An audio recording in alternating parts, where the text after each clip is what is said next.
सादर नमस्कार, सादर जय जिनेंद्र। क्षमा न्यूज चैनल कहीं भी कभी भी सही और सकारात्मक समाचारों के लिए देखना और सुनना न भूलें। साथ में आपसे विनम्र निवेदन है कि यदि आपने इस चैनल को सब्सक्राइब नहीं किया है तो कृपया अवश्य कीजिए और शेयर और लाइक करना ना भूलें। आचार्य भगवान परम पूज्य विद्यासागर जी महाराज जी जब नेमावर थे और उस समय कोरोना का ऐसा पीक टाइम चल रहा था कि लोग देखने को ही तरस रहे थे, लेकिन मैं सौभाग्यशाली हूँ कि उस भगवान के 30 मिनट सानिध्य में मुझे ऐसा आशीर्वाद प्राप्त हुआ कि जो मेरे जीवन को आगे बढ़ाने में, ऐसा ही एक लंबे समय तक आगे बढ़ने में उनका हुआ। ये मेरे जीवन का परिकल्पना भी नहीं थी मुझे उस समय कि आचार्य भगवान का इतना बड़ा आशीर्वाद, इतना बड़ा सानिध्य हम सबको मिल सकता था। महाराज जी आज सापरवार नभोस्तु भी है और आपके आशीर्वाद से राजनीति में स्वच्छता का जो एक हमारा अध्याय उसमें चलने का प्रयास करता हूँ। मेरी जिज्ञासा इतनी ही है मात्र कि अभी 144 वर्ष बाद महाकुंभ आया है। प्रयागराज में लोग आस्था की डुबकी लगा रहे हैं। आस्था की डुबकी में एक घाट संगम घाट भी है और अन्य घाट भी है। पानी जल एक सा है, लेकिन आस्था कई घाटों पे अलग अलग है। महाराज जी मेरा जिज्ञासा और प्रश्न ये है कि ये जो पुण्य का जो विषय है कि इस जल से लोगों को जो एक साथ डुबकी लगाने का काम कर रहे हैं उनको पुण्य सारे लोगों को एक सा पुण्य मिलेगा कि उनके कर्मों के आधार पर पुण्य मिलेगा? मेरी जिज्ञासा गुरुवर यही है। पहले तो मैं चाहूँगा एक बार अनिल जी का जोरदार अभिनंदन करें। ये हमारे समाज के लिए एक प्रेरणा है, गौरव है। ये बहुत ही अच्छी बात है कि इन्होंने अपनी इस उपलब्धि को जिन शासन की निष्ठा के परिणाम के रूप में देखा है। प्रायः लोग जब किसी क्षेत्र में सफल होते हैं, खासकर राजनीतिक क्षेत्र में सफल होते हैं, तो वो कुछ अपना रिजर्वेशन रखते हैं, कहीं मुझसे दूसरे लोग मुझ पर जैन का ठप्पा ना लग जाए। मुझे लगता है कि जब गैर जैन लोग अपने नाम के साथ जैन जुड़वाने में गौरवान्वित होते तो जैन लोग क्यों संकोच करते हैं?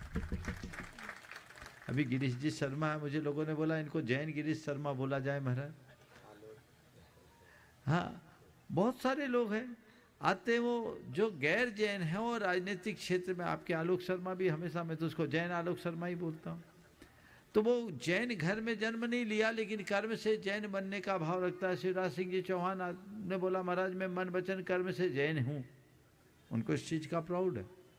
तो जैनियों को जैनत्व का गर्व होना चाहिए। जो जैन होकर जैनत्व पर गर्व ना करे वो जैन है ही नहीं। और आप शुद्ध जैन बने, जैन होंगे तो पक्षपाती बनेंगे ही नहीं। जैन होने का मतलब है जनता का सेवक बनना, निष्ठापूर्वक काम करना। और जो शुद्ध जैनी बनेगा, भले वो जन्म से जैन हो या ना हो, और राजनीतिक क्षेत्र में आगे बढ़ेगा तो वो केवल 5 साल की गद्दी नहीं पाएगा, वो जनता के दिलों में राज पाएगा। जनता के दिलों में राज पाना है तो जैन बनो, शुद्धाचारी बनो, निष्कपट वृत्ति की बात करो, परस्परोपग्रहो जीवानाम के आदर्श को आत्मसात करो, सबका भला करने की बात करो, सबका साथ सबका विकास इसी में होगा। वो करोगे तो आगे बढ़ोगे, और जो आदमी ऐसा करेगा लोग उसके पीछे चलेंगे।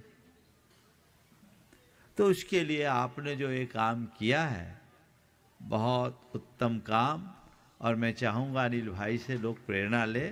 आपकी 3 पारी हो गई, भगवान चाहे ऐसी ही पारी आपके बढ़ती रहे। पत्नी भी जनपद बहुत सुंदर। आप आई थी तब अकेली आई थी, अच्छा हुआ जल्दी दोनों आ गए।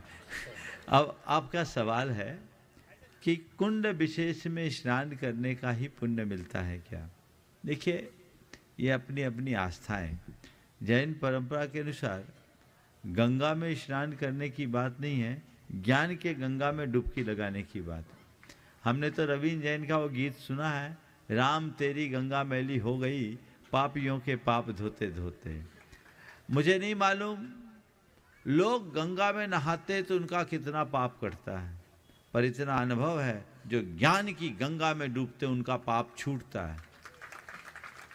पाप कटे, पाप धुले न धुले, मुझे उसकी चिंता नहीं, मेरा पाप छूटना चाहिए, और जब पाप छूटेगा तभी मेरा जीवन पवित्र बनेगा। आज बहुत सारे लोग गंगा नहा के आए हैं, उनकी धार्मिक भावनाओं का सम्मान करना चाहिए, और वो सोच भी रहे हैं कि मेरे पाप धुल गए, पर अंदर गिरेवा में भी झांक कर देख ले भैया कितने धुले। कई लोग तो वो गंगा में डुबकी लगाने में भी वहां पाप कर रहे हैं, ऐसी भी बातें प्रकाश में आई। तो जब तक आपकी मनोवृत्ति नहीं बदलेगी तब तक जीवन नहीं तरेगा। इसलिए तत्व ज्ञान से अपने आप को प्रक्षालित करें, और जो आस्था से जुड़ी हुई बातें होती है वो जुड़ी हुई होती है, उसके बारे में कुछ कहा नहीं जा सकता।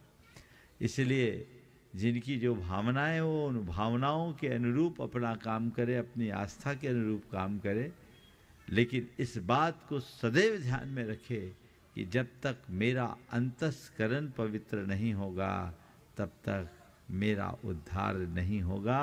और ये बहुत पुराने कहावत से चरितार्थ होती है, मन चंगा तो कठौती में गंगा। क्षमा न्यूज चैनल देखने के लिए आपको बहुत बहुत धन्यवाद। सादर प्रणाम। सादर जय जिनेंद्र।